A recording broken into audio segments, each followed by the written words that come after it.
Today I am taking a look at The Witch of Wickerson by Derek Laufman.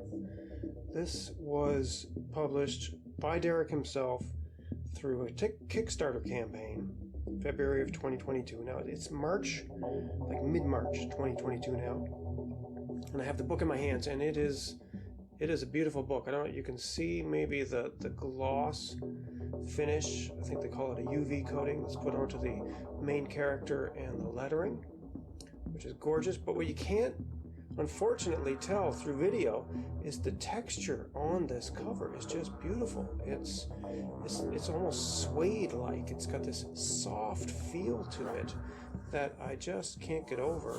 Fortunately, I've created some blemishes on it just by handling it, but it's really, really nice. I quite enjoy it. Just the whole feel of having a new book in your hand and having that texture to the cover, it just adds that much more to it.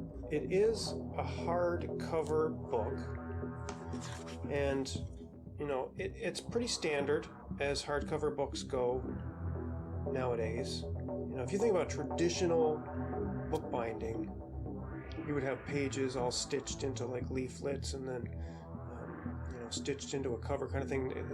Now what you see is more like kind of a perfect binding wrapped in a really nice hard cover. And that's pretty standard, I think, nowadays. The book itself is 31 pages.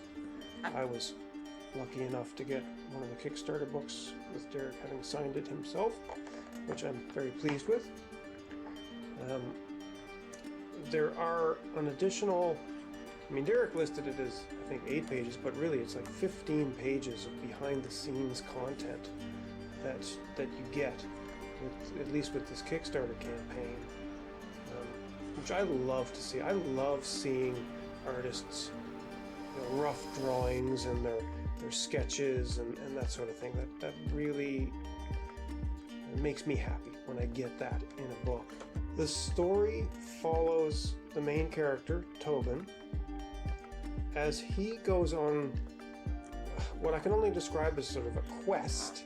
He goes on a quest to find his son, Owen, who is missing amidst rumors of the Witch of Wickerson returning to their small community, which carries sort of a great deal of weight and fear with it.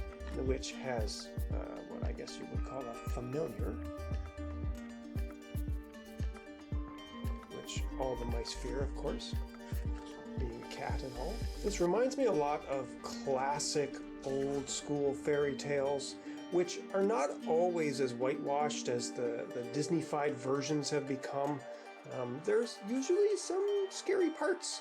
You know, when you read a classic old scale like Brothers Grimm kind of fairy tale, there's some scary bits to it, and this one has, a few scary bits for young kids. But I think like 7 to 9, they'd be fine with it. I'd probably even show it to a 6-year-old myself, but that's just me. Everybody's different. Every family's different. Every child is different. My only complaint about the book, realistically, is that it's too short.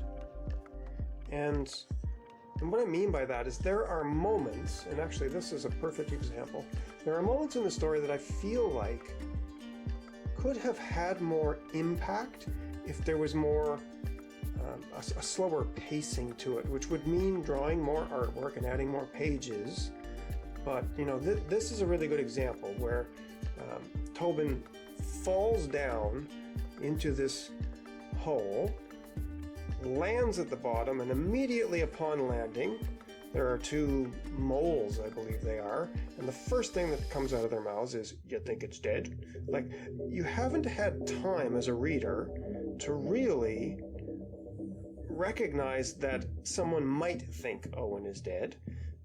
Had he fallen down, hit the ground, sat there, and had the 2 characters looking at him for a panel or 2, maybe looking at each other and then commenting on it, then it would have read. The pacing would have been better, in my opinion. But everybody has their own opinion on these things. But that's a pretty minor critique, considering the overall remarkable quality and beautiful artwork that's in this story. Derek's art is, I think, instantly recognizable. It is beautiful. The character designs are familiar but unique. Every piece of work that I've seen from Derek is always of a professional and remarkably consistent quality. In this book, his line work and his layouts are lively. They draw you in with every page turn. His character designs are attractive and, when necessary, kind of frightening in a playful way. The color scheme, you can see in the images here, sort of a minimalist color scheme with sort of browns and grays, but it reads really well, and it really pulls you into that classic fairy tale kind of feel, where they didn't have access to all of the vibrant colors that we have in printing today. My final thoughts, honestly, Witch of Wickerson, it's a wonderful new fairy tale. If you have kids, like I said earlier, like 7 to 9, I think it would be really appropriate for them.